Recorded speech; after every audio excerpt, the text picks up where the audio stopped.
daddy also had a half of a goat cut in half that he was gonna give my mother, and there was the ass end of the goat. It wasn't even the head end; it was the ass end of a goat. Still had a fur on it. Now my mama said she eat a little goat, but she wasn't meaning the real deal goat. She meant the one in the grocery store from Kroger's with the stamp on it. The whole entire goat, because first off, yeah, his intentions have been good, but you don't bring the whole animal to your bat cave. You don't do that. And we call AKA the bat cave our home, where we reside at, where we put our business at. That's what we call the bat cave. You just said somebody walked through my bat cave with a half of a goat with some weird science shit that I don't need none. I answer what comes through my door. You know? Who lives like that? We don't have to. Now, so I'm already arguing with him because we got this bloody goat in the back of the car, and now we get to the hotel that we get ready to check into, and he said he went on ahead, and while I was in there getting ready to go to the ball, this man had the audacity to tell me he already went and found a place for us to eat. He brought us back some to-go food, and he brought back monkey meat. And I was like, what is that? He said monkey meat rice and plantain. But I like the plantain. But monkey meat? Can I eat monkey meat? That must be really chewy. Now monkey meat is like the chicken to Africa. You know, like our chicken to America. Monkey meat is like their chicken. They eat a lot of monkeys. You know what? I'm allergic to that too. I don't like chicken. I do to a certain extent. But no. I'd rather eat chicken than monkey meat. But see, I don't like nobody's monkey meat. I don't do soul food like it at all. And see, monkey meat is not really a soul food, dish. I have not really had anybody come to me with this whole, with monkey meat. So I told him I wasn't eating the monkey meat. So he started calling me, you beach juice. I said, you're not going to the ball. So he was like, I go to the ball. So he went in the shower, and as soon as he got in the shower, girl, I took off running, jumped in the car. He come running after me with this towel on, and I jump in the car, and you remember Dookie was with me. And I shut the door, and he sticks his head into the window, trying to unlock the door, trying to get in, holding on to this towel. Roll up the window, Dookie. Roll up the window. And Dookie rolled up the window on his arm, and we drove slowly down Dixie Highway. Well, it wasn't actually slowly. He was in mid-run. Down Dixie Highway, because he was trying to attack me. Then I unrolled the window, let his arm go, and he fell, and he hit the pavement. Nevertheless, to say, he did not get to make it to see the Queen, and he hated me for that. So he left me stranded in Kentucky. Good thing anyway, because my auntie was sick and I had to take care of her. But when that African got home, he sold my old school car. I didn't even appreciate that because, my ex left me that Crown Vic. That Crown Vic was a 1958 Crown Vic, old school, white walls. It was nice. But he got rid of it. He said, I don't need this one. I will not take him see Queen. I do not need this one color. You do not need this one. And he got rid of my car. Who was Queen? Lisa was the queen at the ball for the Elks dance they was having. But he's taking it serious like she's some real queen. She's the queen of that Elks. But he took it as if I denied him for going to go see the queen. So he got rid of my car. A whole car. And when I seen him again, when I finally made it to Atlanta. Wait a minute, let me ask you one more thing. Not to cut no one off. Now see, what year? 1950 who? My car was a 1958. Okay, so that's Crown Vic. Classic. That's a classic. Right. With white wall tires. Right. Not to mention, nothing was wrong with my interior. The body was good. If it's mint condition. Oh yeah. It was good money then. He got rid of it. He got rid of it. He said no ride for you, Kala. See? So when I got back to Atlanta and I called her and I said my car wasn't out front, and he told me, I said, tell me what car is. I no tell you this one color. I tell you no this one color. You very, very bad beige color. I take you back to Jabi. Jabi said you need lots and lots of work. You remember that African he took me to, King Jabi? He told me I need lots of work. And then how many women did he have? He had 3 women there. Okay, now, you describe what you saying. One of the women had a child next to her. She was watching a child. The other woman was sitting next to him, and there was one lady with fish wire. Sewed her jaws together would look like fishing wire with meat hanging out of it. When I first got the door, she was shooting something in the bottom of her lip. Soon as I sat down, the person he says, "You want something to drink?" I said, "No, Jabi, I'm good." "No, you take drink. Get her something to drink." I'm like, "Oh, baby girl, sit down. I don't know who did that procedure." Right.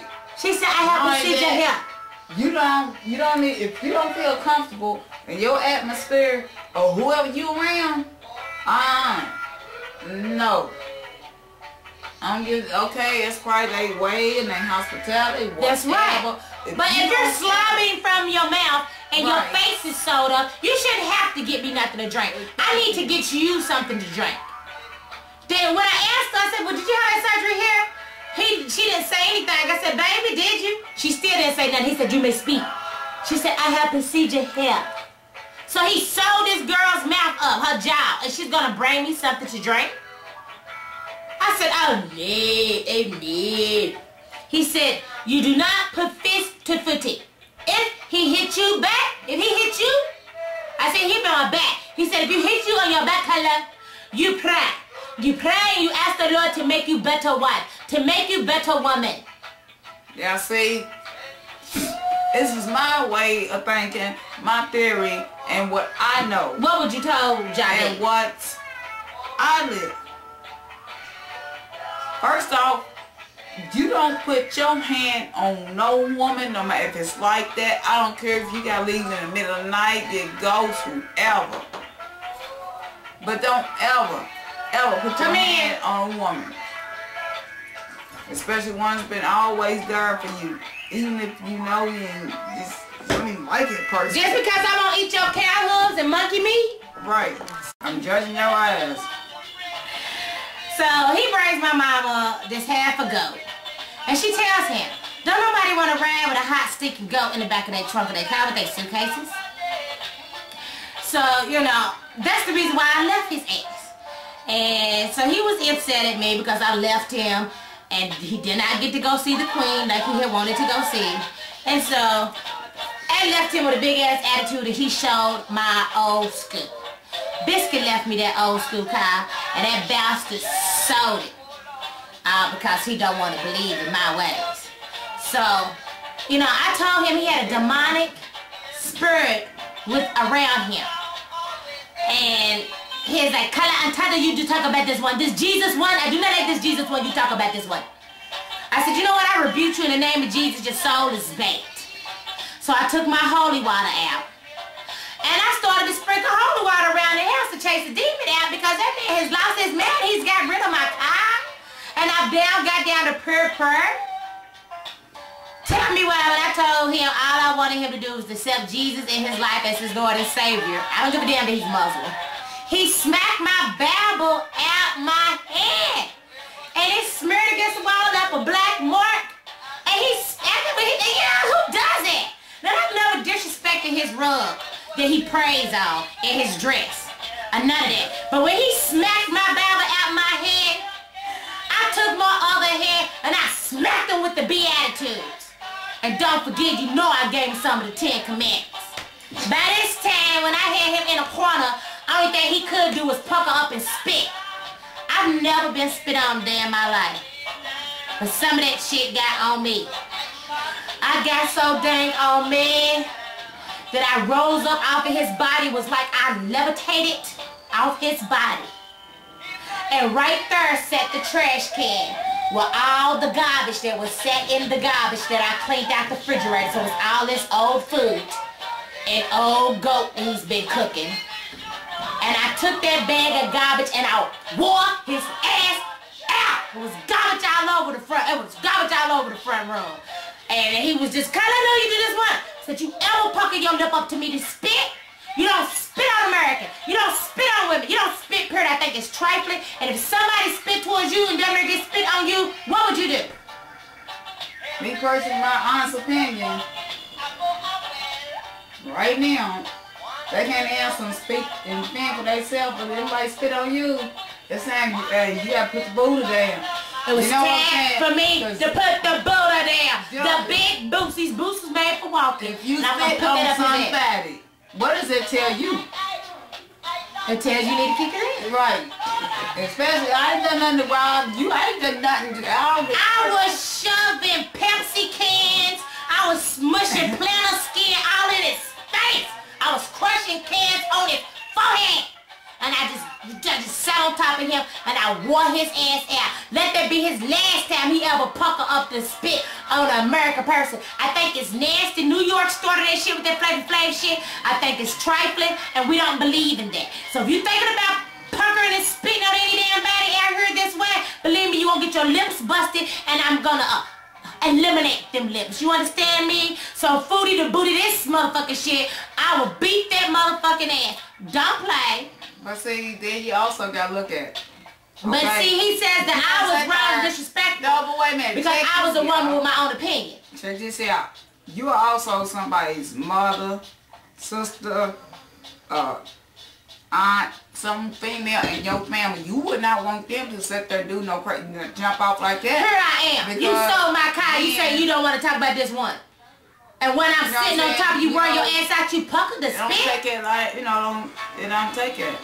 You don't take it. And throw on somebody's babble? If it's like that, go trip off with your family, but don't sit there and try to be like you normal and think it's going to be okay. Because you're going to get your ass beat over here, honey. So you heard it from Miss Elliott Bobo, and you heard it straight from Patch's mouth. You pucker, you getting a punch out. You understand me?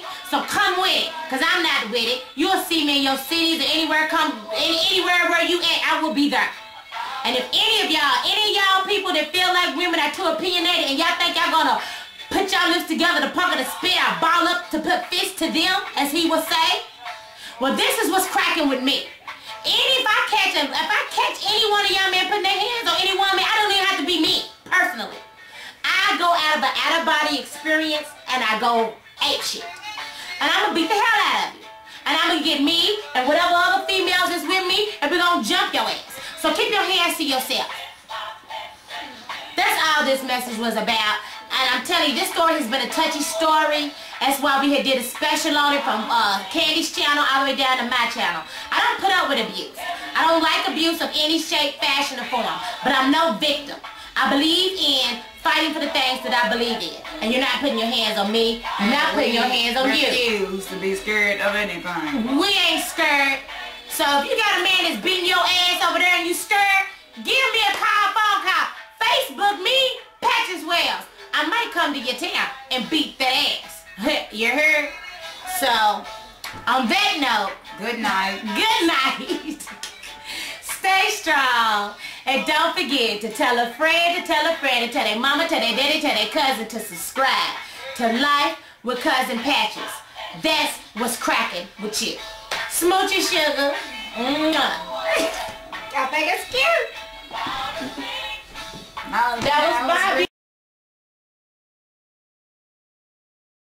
Everyone out there with Life with Cousin Patches.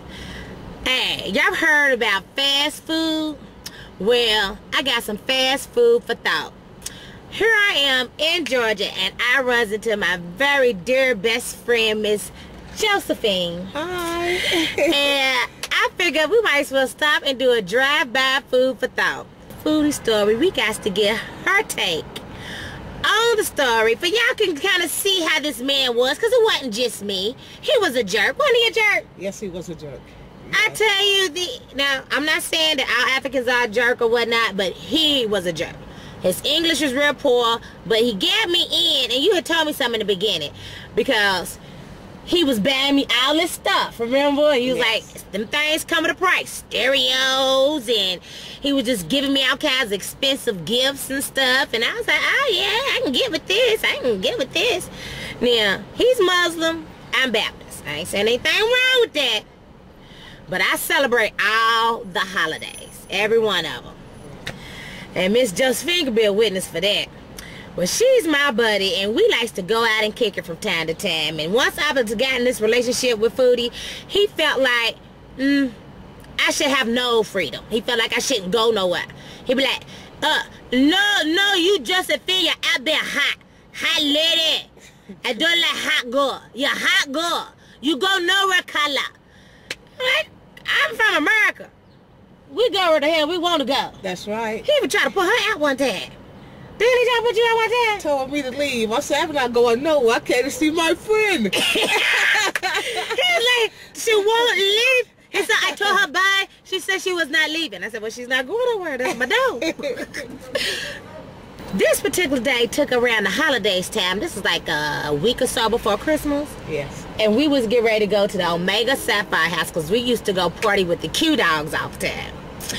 And so I was all dialed up and she was all dialed up and she was in her thing. And I was like, well, Foodie, me, I'm getting ready to go out and stuff for a little while. He was like, oh, that's good. But as soon as I say me and Josephine get ready to go out, it was a problem. Oh, shit, hit the fan. Yeah. Yo, Josephine, you go nowhere. You go nowhere. So I gets on the phone like, look, Joe, when he cuts out, we're going to have to try to make a mad dash for it. Remember? Yes. And so she was like, well, girl, it's Christmas, and he already got all y'all stuff, you know. But y'all know how these men be. Girl, get your gifts. Didn't you tell me to get my gifts? Get your gifts. Tell me why I unpacked all my Christmas gifts, all of the baby fat coat, the apple bottom jeans and all that. I unpacked everything. And I politely and nicely wrapped the empty boxes back up, put little bows on them, and stuck them back up under the tree. And so... Very smart. Very smart. And Jo was my ace. She knew what to do. She said, girl, everybody taking this stuff, just get your gift set, because we going out anyway. And so we were like, yeah, we going out anyway. So I got a truckload of my Christmas gifts already in her car. And so this man come right before we leaving out. Did he call me if I was thinking? I think we left out and then we came back.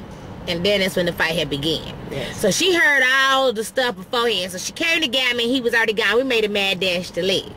So he's like, when I come back, Kala, I take gift. I take gift for you. No gift for you, Kala. I'm like, oh, okay, there's no gift for me. All right, buddy. I knew there wasn't no gifts up on the Christmas tree. So we kept on driving. Went on out to the Omega Sapphire house. And if y'all ever down here in the ATL, check it out.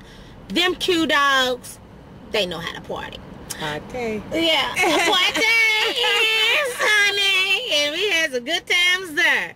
So you can imagine when I got back about 3 a.m. that morning. And we left out probably about 7 o'clock that evening. Because it was early when we left there. When we got back about 3 a.m. that morning, he was so fired up at me. And it was crazy because the Grinch was playing on TV. And I did record it one day. And eventually he got to it and tore it up. But the Grinch was playing on TV. And he looks at me and he said, you come in here late, you dirty, dirty little whore. A dirty little whore?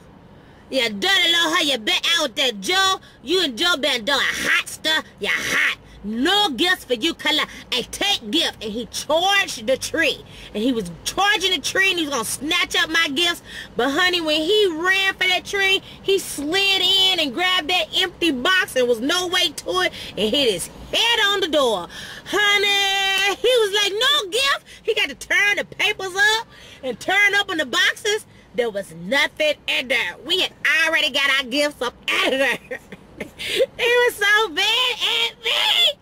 He's like, Kala, give me gift now. Give me gift now. Said, nah, because that's Indian giving. And in America, we don't Indian give.